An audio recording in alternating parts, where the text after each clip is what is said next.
get started. So we will welcome everyone to this meeting of the Neighborhood and Community Development Standing Committee. Public comment is welcome on any item that is up before the committee for discussion. If you wish to make a comment, you'll come to the podium in the center of the room and you'll have 3 minutes to make your comment. We also ask that anyone who speaks tonight speak as directly as you can into a microphone for accurate recording and broadcast purposes. Roll call, please. Roll call. Walters. Here. Murguia. Here. Townsend. Here. Burrows. And we do have the communication that he will be absent. Correct. McKiernan. Here. To the best of my knowledge, there are no revisions to our original April 30 agenda, so the first item of business is approval of the Standing Committee minutes from our March 5th meeting. Move to approve. Second. There's a motion and a second. All in favor say aye. Aye. All opposed, same sign. Those minutes are approved as submitted, which takes us to our committee agenda. Item number 1 on the committee agenda is an ordinance with amendments to the rental licensing ordinance, and I guess I'll turn this over to Ryan Haga. Thank you, Commissioner. Good evening, everyone. This is an amendment to our rental licensing ordinance that basically requires any applicant for a rental license that if they have multiple rental dwellings, that none of those dwellings be on the demolition or unfit list at the time of application or renewal, at least I should say, or have been on those lists for 12 months or more. And we also made another small slight change regarding past due property taxes. We cleared it up to where it says any past due taxes versus whether the property is considered delinquent under Kansas law, which typically implies that it has to be 3 years and tax sale eligible. So past due then would be a single year, would That's qualify correct. as past due. That's correct. If we have any questions, Greg Talkin and Rachel Miskey are here to take any questions. Any questions for the group about these amendments to the rental license ordinance? Could you just give us a little background on why these changes are being proposed? Well, as part of our SOAR initiative, as a way to deal with any potential blight, I mean, basically what we want to do is put potential rental, what's the right word I'm looking for, landlords, to make sure that the onus is on them to keep all their properties up and in compliant with local ordinance instead of perhaps focusing on the ones that are in good condition and then letting a potential other property slide into blight, if you will. Okay.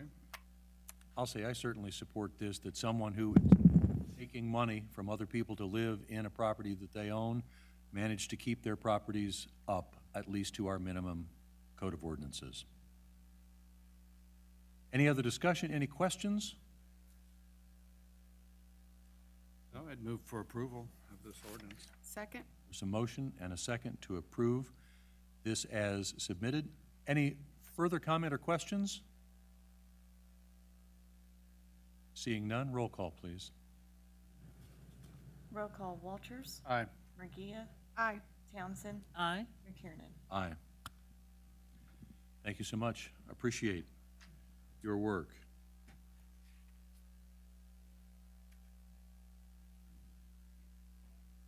That takes us to item number 2 on the committee agenda, which is land bank business.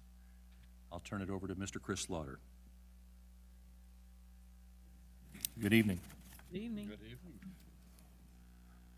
evening. We have just a couple applications and an update for you guys tonight.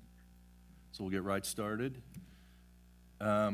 Before we do get started, I will say there is one application that we're going to ask to pull, and that is 627 South Pyle Street.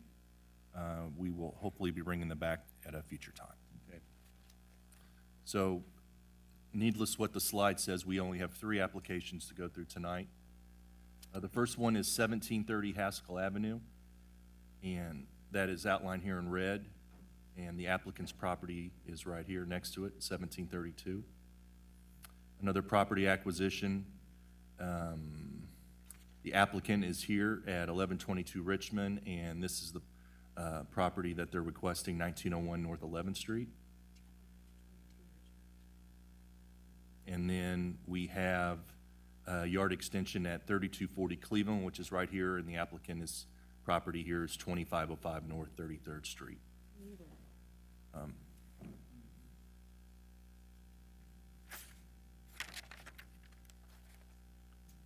Any comments or questions on any of these three Second, properties? could you go back to the second property? 1122 Richmond or something? Yeah, that's not on the agenda.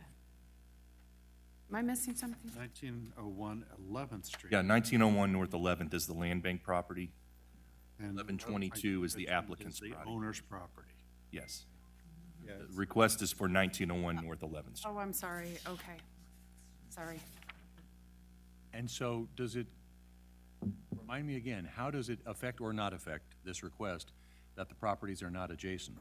Well, this is what we're deeming or have deemed as a property acquisition, that the properties do not touch, or if they do touch, there is no house or improvement involved. So this is a property owner here that's requesting a property away from his own personal residence. So property Purchase. acquisition, not yard extension in there. Correct. The only yard extension is the last one, which again, this is the land bank property, and this is the applicant's property. So if you go back to the first one, then the same thing applies. We have an owner who already has a vacant lot, wants a second vacant lot, Yes. and that owner lives where?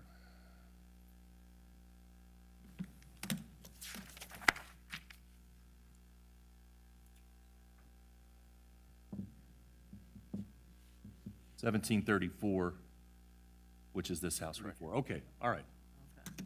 My fault, I should have highlighted that. These were all reviewed by the advisory board, and they had no issues with them. And again, they are tax current, and there's no current code violations. So the ask tonight is to approve those and forward them to the Board of Trustees for final approval. Is there any indication of the intention for Mr. Danner for He wants to put a garden there, a garden? yes. Okay.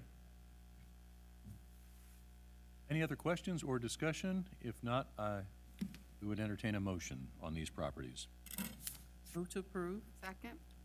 Motion and a second to approve these three properties as submitted. Any further comment or question? Seeing none, roll call, please. Roll call, Walters, Aye. Regia, Aye. Townsend, Aye. McKiernan. Aye. That takes us to item number 3. Again, Mr. Slaughter with an update on the land bank rehab program. Okay, here's our current numbers. We have 50 contractors in our pool. That number will rise. We did get a good, we had a presence at the tax sale. We had some information.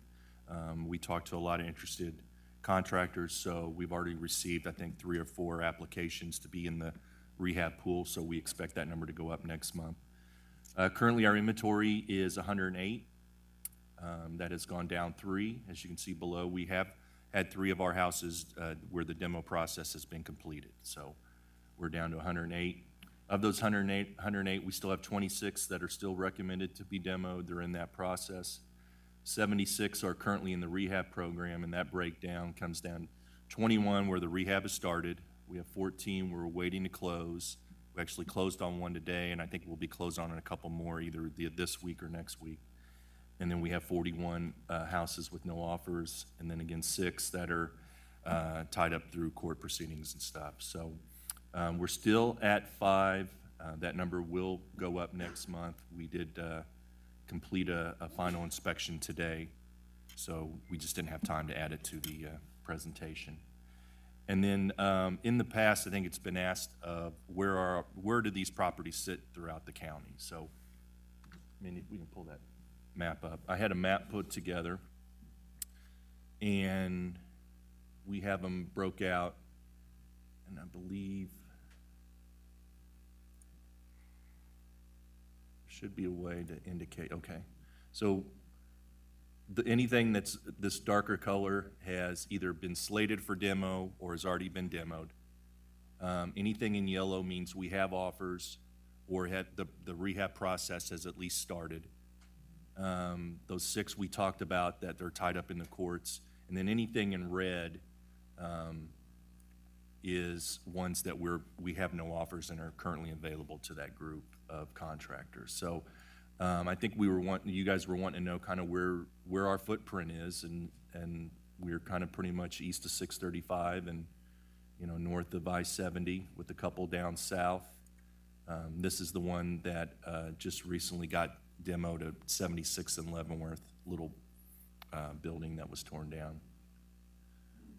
So we thought we'd, again, present you a map view of kind of where, you know, where things are happening. Could you flip back? Thank you very much for that. I'll open it up for other questions in a moment, but I did have one question. The 41 where we've had no offers. Based on what you've seen so far, and what's going to be our trajectory with those? Do you think that ultimately we could get offers on those, or might those migrate over to the demo list at some point? I would say yes and yes. Okay. We're currently working with a group that, without going into too much details, that has indicated they'd like to take a large chunk of our inventory off our hands. But we're still negotiating how that's going to work, what role we'll still play, and that's kind of the direction we're pushing is we're going to try to keep this as close to what we're already doing with the other contractors. But it's a good opportunity to get some of these numbers off our charts. I think that's a question that eventually we need to come up with some sort of idea that we can bring back to you guys to discuss. Is there a certain point where, okay, we've received nothing, it's been a year and I don't know what that number is, and then maybe we come and just make a recommendation to move that over to the demo side. But from a staff point of view, yeah, we're already kind of starting to look at what that answer to that question might be. What do you think are the primary reasons that we haven't had offers on these particular houses? Is it the condition of the structure? Is it surrounding neighborhood? Is it anything you can put your finger on? I think it's a little both, or you know, I think the amount of money that would have to be put in, maybe these rehabbers feel they'll never be able to get back out of the property if they would have to hold it versus trying to sell it, and you know, it's a good seller's market right now. But I think location has something to do with it too. But you know, we still think that they don't need to be torn down, but you know, if we're obviously not going to get any offers at all, you know, we don't obviously want to just continue to hold this property, and maybe it can just be a vacant lot made available to one of the other neighbors for a yard extension. But historically, these are houses that after they had been in the tax sale, and if they were not bid on, would have simply been left alone in the neighborhoods, potentially deteriorating, potentially open to intrusion. Correct, yeah. The only difference now is we boarded and secured it, and we're keeping, you know, people out of them, which is a good thing. But, you know, ultimately this program was created to have a good end game in mind, which would be the rehab of that property and the improvement of the neighborhoods and stuff. So, you know, we'll still, like I said, we're talking about it internally, and we're still going to hopefully find someone that would take these on. You know, we're not doing this to make money, so if an offer has to be pretty low, I think we definitely would consider it too, so. Any other comments or questions?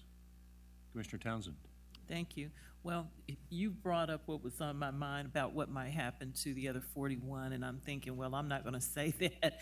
This is such a good program, and it's new, so we do need to kind of give it some time, but there is, at some point, don't know what that is, that we have to address this. One of the things that might help possibly is if we can increase the number of qualified contractors, because people come with different designs, ideas, and resources for what they might target. So can you refresh my recollection about what is the way that a contractor could come and attempt to qualify? There's a really simple basic form on our website, or we could make it available, you know, to that potential contractor.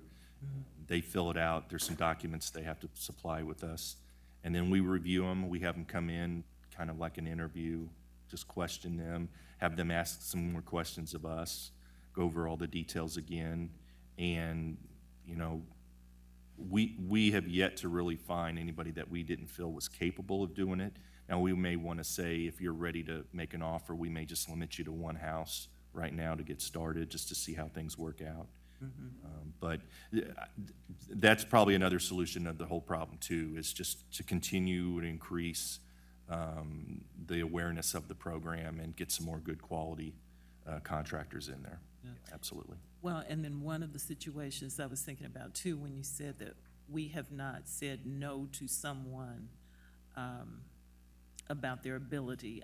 You know, we're aware of one situation where maybe that individual was overmatched for what they took on. So that's another thing I guess we can, as time progresses, kind of look and try to evaluate. I mean, I guess I just believe in the good of people, and that situation you were talking about, I never really felt like we need to kick them out, because maybe it was just too much to take at the first, but we can always find a home for these contractors to do their work. So we're just, chugging along, and hopefully those numbers will come down after next meeting, and we'll have, like I said, an increase in the contractors and hopefully a decrease in the number of properties that are just sitting there. I will mention Thursday's tax sale. We will pick up 14 additional houses. We're just now starting the analytics on that, so we haven't even had time to go and view them and do the inspections and stuff. So hopefully it's 14 good houses that we can get good rehabbers in there and get them turned around. Do we do any kind of evaluation in vetting these contractors about their resources financially in terms of matching what they want to go at? Yeah, any offer now, they must show proof based on the construction budget they submit that they have funds to cover that. Yeah. Yeah, most definitely. We're definitely looking into that. Thank you again for the program and everything that is being done by everyone involved in it. Commissioner Murguia? Are we in touch with the not-for-profits that do community development in these areas, and are we providing them a list of these houses?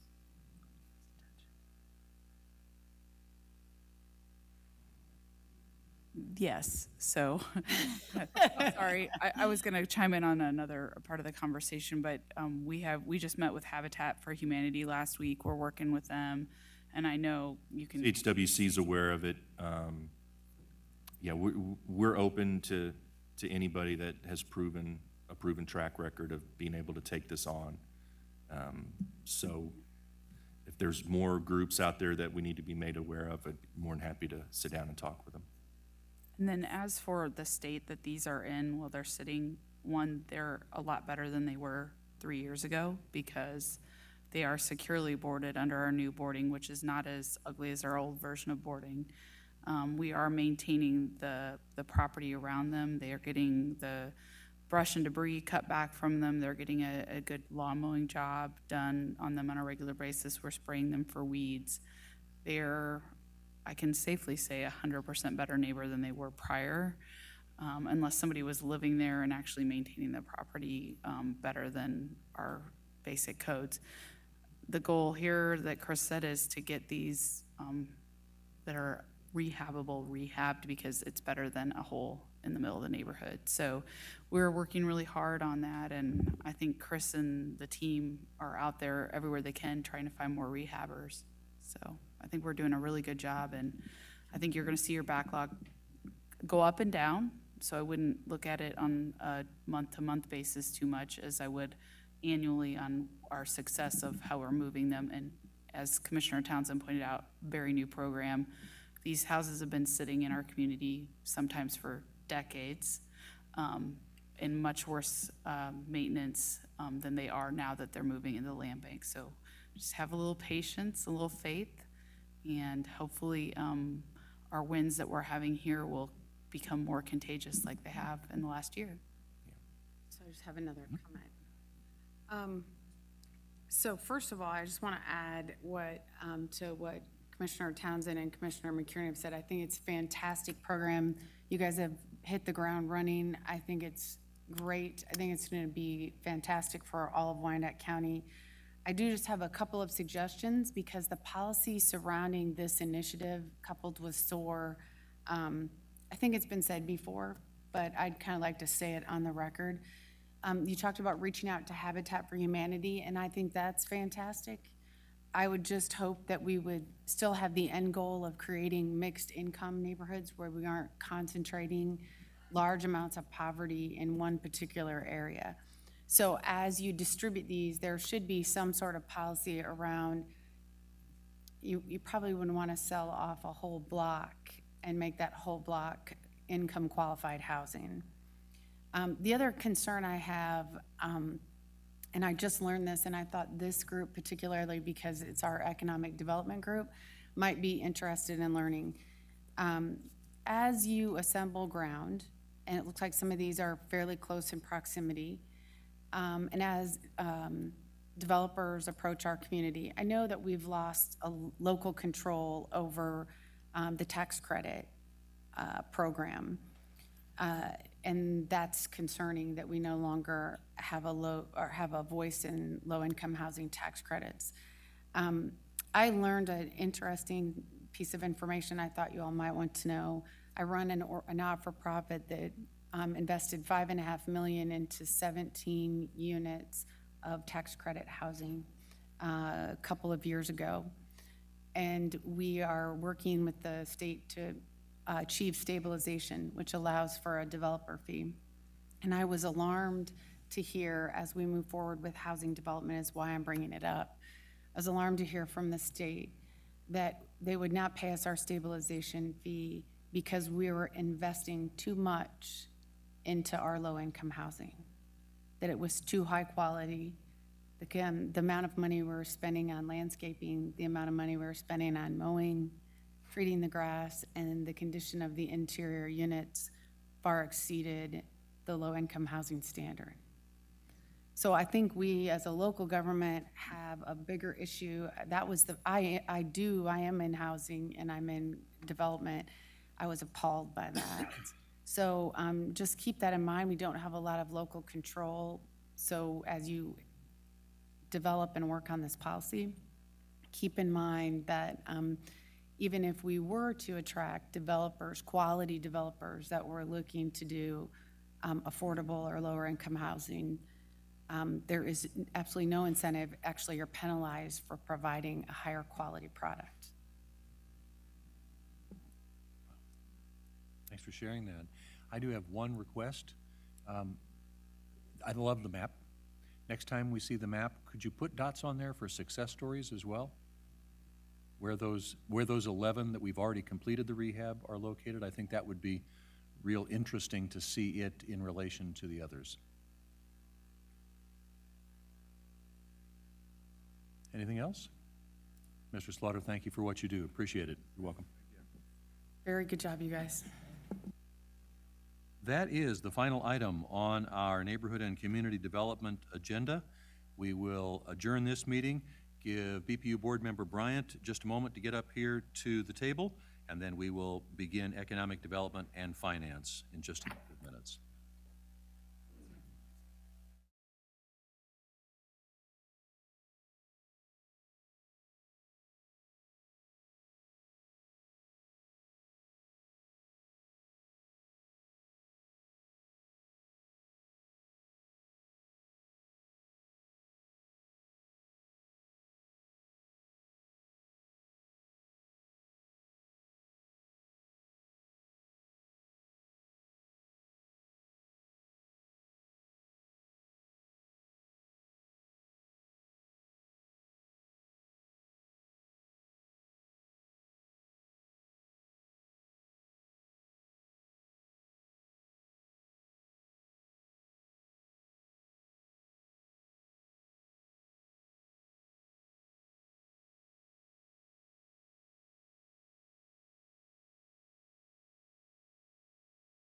Development and Finance Standing Committee to order.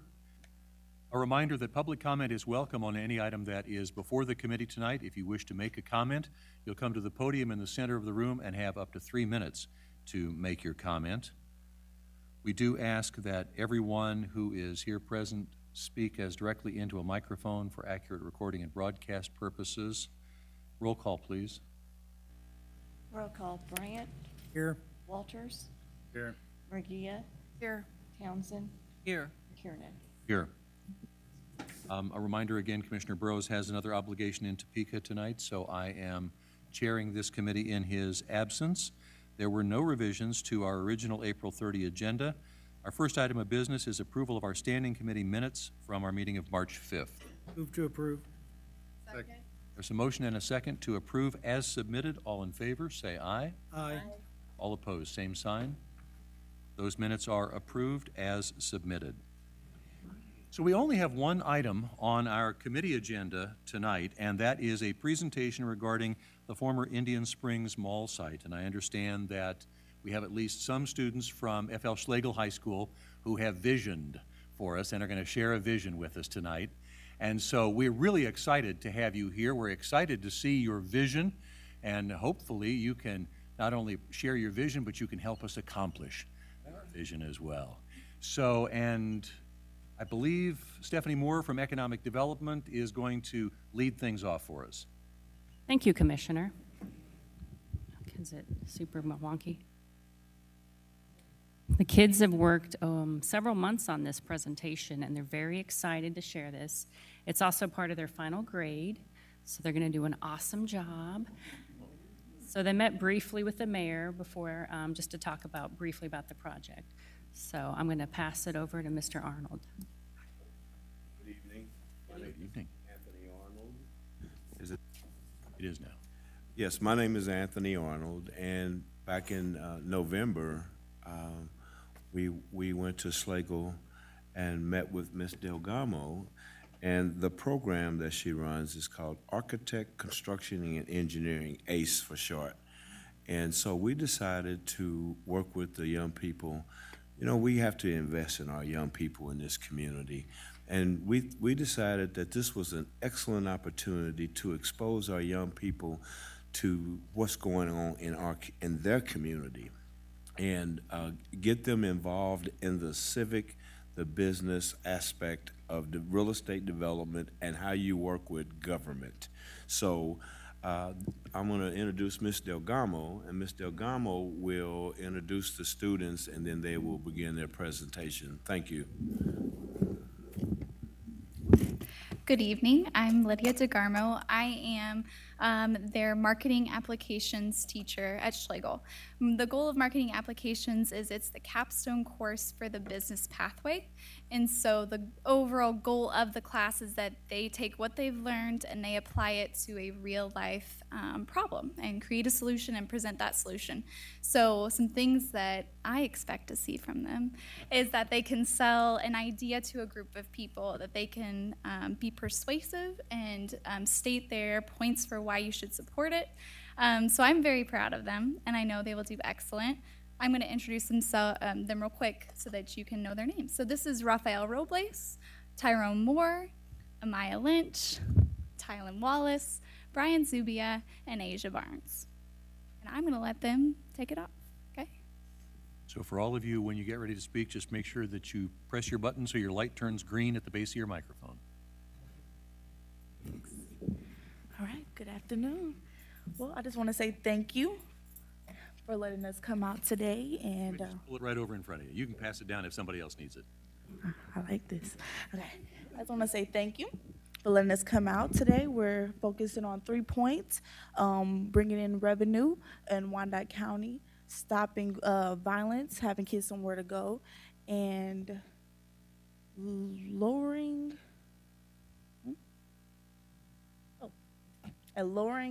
health problems.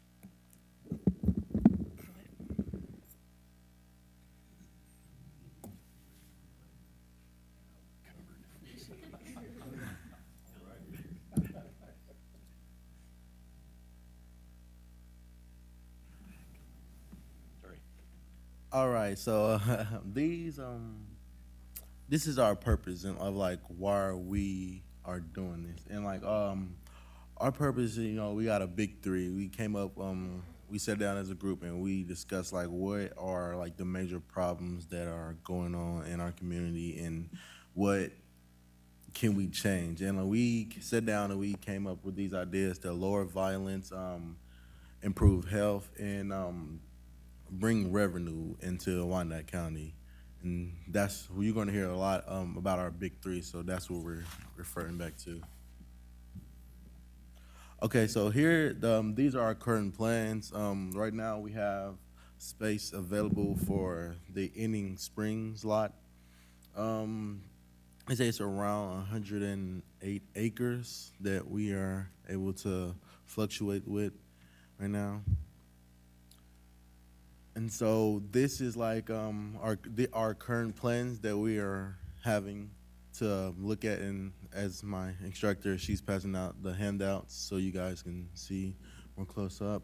As you notice that we're going to have several buildings and facilities in the area, which is, you might see a football field, a gymnasium, and other things of that sort. And this is a more close-up view of our dream and desire of it. It just mostly going to have like a swimming pool and things of that sort.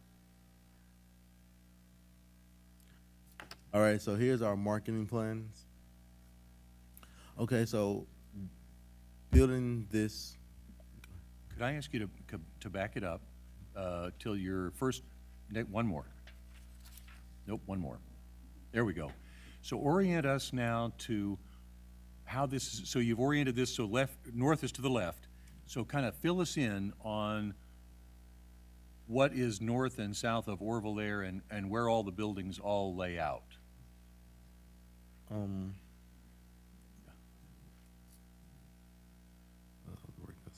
there should be a little button to make a green pointer come up. Or red. Or not. Okay, I Oh, see. All right, so I'm sorry, what was your question again? So you've got State Avenue here is on the left, and that's the north end of the site. And so the whole original Indian Springs site between 635 and 47th Street, you've got what in there? All right, so as you can see over here, it's their football fields. South of Orville. So that's good, but let's go down there. Over here? Yeah, what's in there? Okay, so here we have the gymnasium. Okay.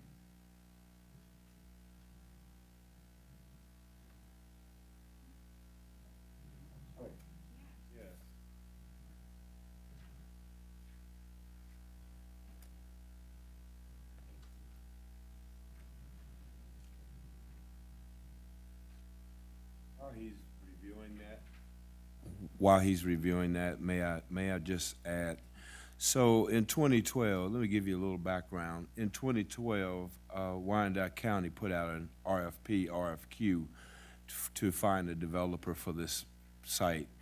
And our development group responded, but the wisdom of Wyandotte County at that time was to put the project on hold, gain total access of the site, and demolish the properties that were on the site. And so while that occurred, we still had our information from 2012, and so we know we just finished that last year. And so we had reached out to, at that time, Price Choppers was across the highway, and they had agreed before they closed their store down to be on this location. The health center that's across the highway as well had agreed to have a expanded facility on this site as well. As you note, the bus terminal, the bus drop-off site is still there with a mini police station. We wanted to expand upon that and have a daycare operation associated with the site as well. It's a total mixed-use development, meaning you will note apartment buildings along the perimeters of the actual Indian Springs site itself. We wanted to tie this sports portion of it into where going back up Orville there, where our ball fields are to the east, and then expanding back to the west to where our soccer fields are presently located on 97th, 98th, and then also tying this in with the things that are occurring right now on the Missouri side down at the Kemper Arena. So this would be a very holistic site in terms of sports orientation. So then after under the prior administration, the city conducted several community meetings and outreach and to get input from the neighbors as to their concerns and desires for this location.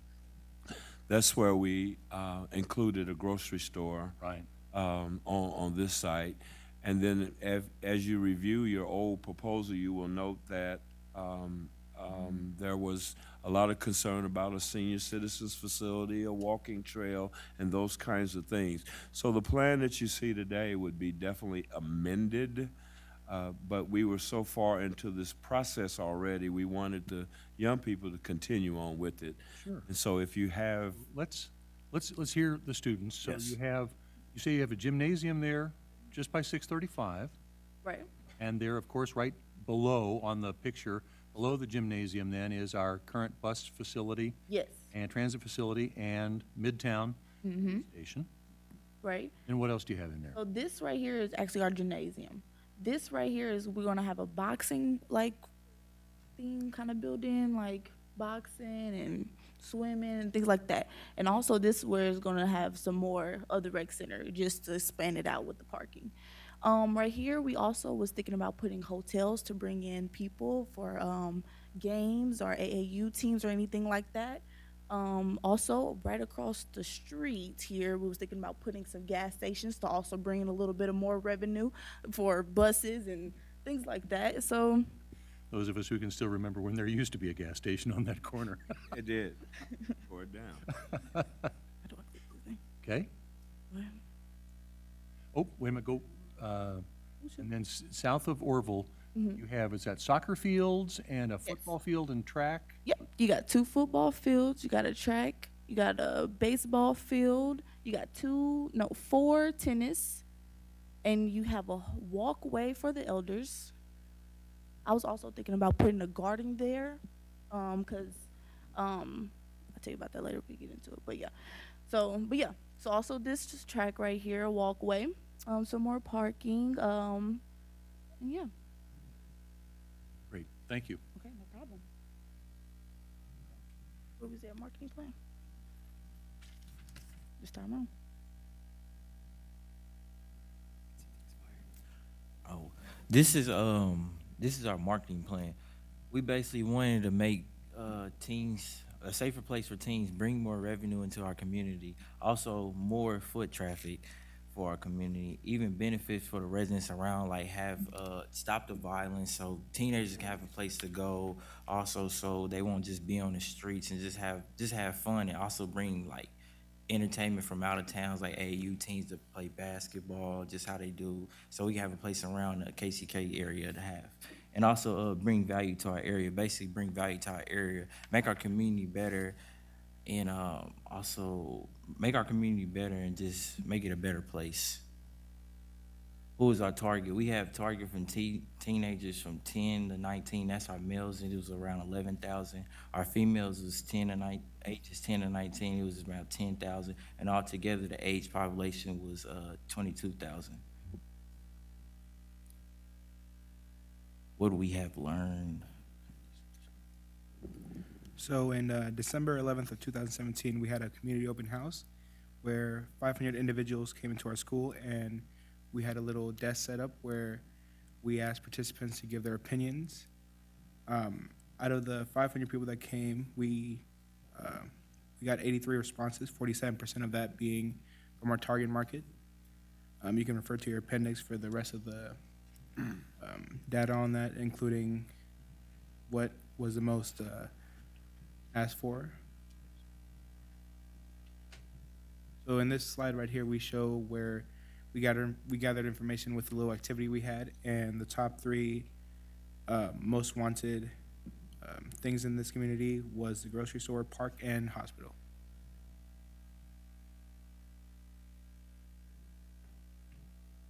All right, the gap analysis. Our hypothesis was that we believe that Indian Springs could provide opportunities to improve health, a safer environment, and bring more revenue to Wyandotte County. The gap analysis was pretty much, we broke down our 3 main goals that we were trying to achieve with Indian Springs, and the next column would be about what is currently being done to achieve those goals. The deficiency column was about what is lacking right now in KCK to allow these goals to be achieved. And our action plan was what we would do for the future to achieve these goals. Some of the organizations right now at the moment, we are still talking to some organizations to see who would partner with us. One of them being STEAM. Actually, we were talking about having some rooms specifically for that program, which stands for Science, Technology, Engineering, Art, and Math.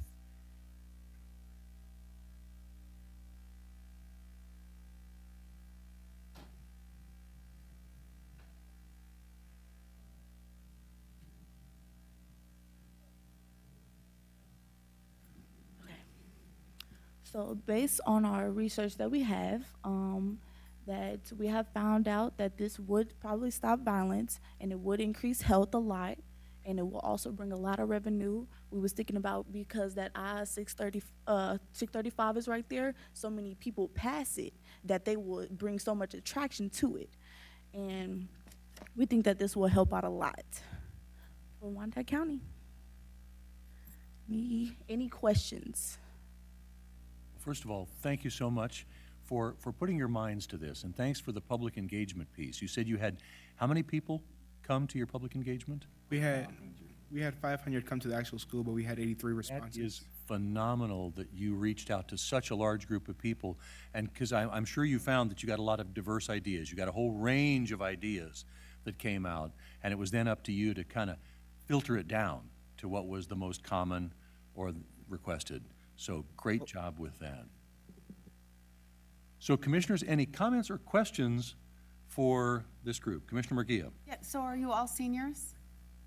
Yes. Are you all in the either business, are you interested in going on to college in a business, architectural, or development area? Yes. So yeah. Well, you guys did a great job. The drawing that's done up here, did you all do that? No, that was given to us. Okay. Yeah, sorry, we ain't. Okay, I was gonna say, that's very impressive if you all drew that. You're gonna go, whoa. You might be able to already go to work. No, it's a great drawing, and your presentation was really, really good. It looks like I said, the community engagement piece for me, like Commissioner McKiernan, was the most impressive. Very good job. Thank you. Commissioner Townsend. Thank you. Congratulations to all of you, because you were involved. That's the thing. And I'm going to speak for myself, because that's all I can speak for, but you might get a couple of supportive ideas. I agree with your analysis that if someone would come there, it's Indian Springs site is so well situated to the highways, the interstates. And this committee was the one that heard the representative that we had for several years who was trying to market that site. So I, for one, was perplexed as to why we didn't get more takers, but your engagement is what is, I have to applaud you for. You're all seniors. I would take this opportunity to wish you well. I hope to see you June 2nd at the For Your Information session that I'm sponsoring with the Unified Government regarding voting. That's another way you can stay engaged, and each of you bring as many people as you can. It's going to be at the USD 500 Administration Building on Saturday, June the 2nd from 10 to 12. Wherever you go, exercise that right to vote, register to vote, bring some more people with you and tell them about it.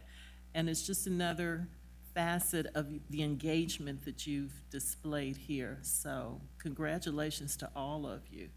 Thank you. Just keep being engaged wherever you end up. But come back to Wyandotte County if you can.